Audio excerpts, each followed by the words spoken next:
So I'm just going to pick up that point you talk about banks. So I'll use my sister as an example. Her and her husband run about 900 head dairy farm down in Western Victoria. Let's say they want to expand the farm. They go to the bank, get some more money, grow their herd, increase their land size, more silage, etc.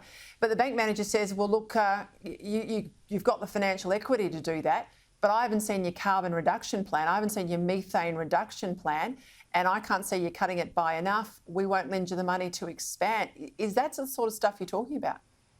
This is the rabbit hole that we can go down, and this is the dangerous thing that where banks are already asking farmers around what their environmental credentials are. Let me say, our farmers are the best stewards of their land. In fact, I try to put an incentive in there for them to be rewarded for that, for their stewardship of their land, that it was market-driven, not paid by the Australian taxpayer.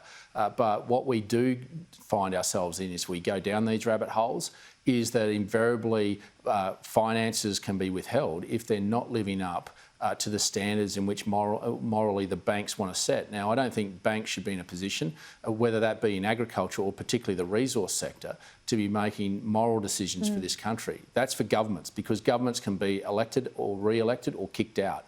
And this is where I think we're starting to go down a slippery slope, and that's why I think this government, while we've said we'd sign up to net zero by 2050, the way this government is doing is not how we would do it. We would do it by using technology and science, protecting our economy, keeping down the costs by making sure we did this in a calm, methodical way. We've got till 2050. We don't have to rush into this. We can be sensible. We've got sovereignty of ownership of all our resources, so we don't have to rush this. But the reckless pace, whether it be with methane, whether it be with renewables, that this government is putting pressure on, you're seeing at the checkout now.